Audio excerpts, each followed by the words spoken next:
Invasions are causing a great deal of tension in Rustenburg. A group of invaders has allegedly occupied 144 mine houses in the mining town since November last year. While private security companies are trying to clamp down on the invasions, the invaders are fighting back, saying they are going nowhere. For the latest on the story, let's cross to our reporter Zinhle Kanyane. Zinhle, good afternoon to you. Thanks for joining us. Give us the latest. I understand there were more invasions this week. What's the latest update on that situation? Well, indeed, we've been following the story and investigating it for quite a few days now. The issue around these illegal invasions that are targeting specifically mine houses in Rustenburg. And during our investigation, we were able to speak to some of the invaders that were able to speak to us and tell us why exactly they're doing this. They are saying that these houses belonging to various mines, Sibanye and Impala, and as well as Anglo-American, these houses have been vacant, some of them for over 5 years, and they are saying some of them have now become drug dens. A lot of the homeless people vandalize these houses and they go and commit crime and come into these houses for shelter. And they are saying they're trying to curb that. And specifically now, I am currently in the heart of the CBD of Rustenburg, just near Zinhle. I'm in one of the houses that has been grabbed by one of the invaders. And he's saying that even though he found it dilapidated and the windows and everything was broken inside, he has bought equipment to try and revamp this house. And he says he understands the risk that comes with that, because obviously this is not his property, but he is saying he's willing to buy this property. But it seems as though his strategy for now, not just him, but as well as the 100 or so invaders, their strategy as it stands is to invade the houses and then negotiate with the banks or with the mines rather later. So I just want to step out of shot so that I show you one of the houses that I'm at and what exactly you see when you enter the gate. A lot of them are houses, or at least some of the houses that we have seen that have been invaded. Some of them are spray painted like the one you're seeing here saying sold, but obviously it's sold to who? Because it's not a sale kind of situation, it's an invasion.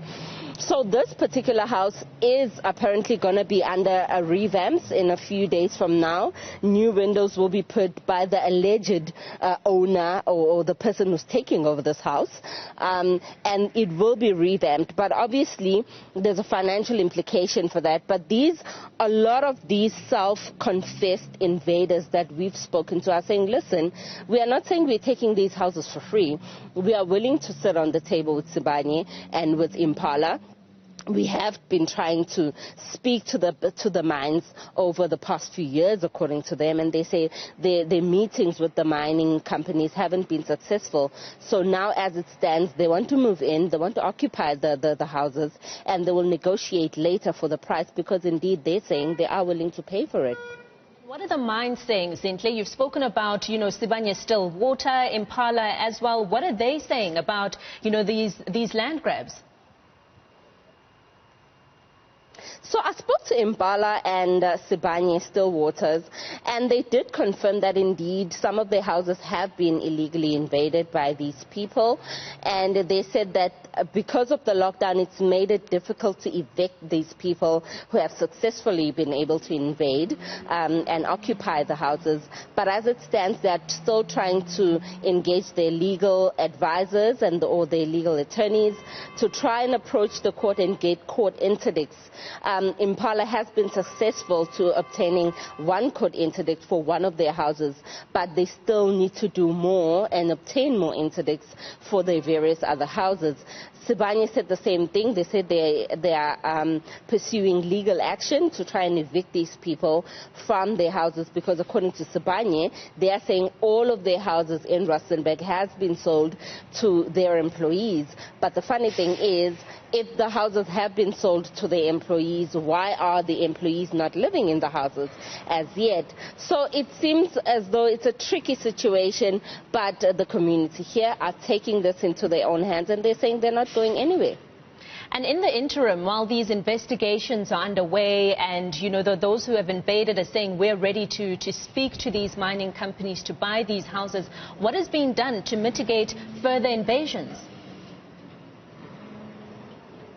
Very little has been done. I spoke to the police earlier this morning, and they were saying they cannot act at all, even though these invasions are happening, until the owners of the houses, being the mining houses, approach his police station and actually open cases, and actually also obtain court interdicts and hand them over to the police to go over to those particular houses and evict the people out of there. So as it stands, because there hasn't really been any formal cases that have been opened for these invasions, the police are saying their hands are tied.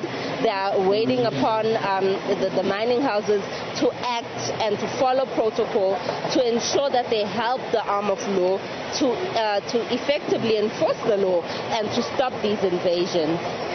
All right. Well, thank you so much.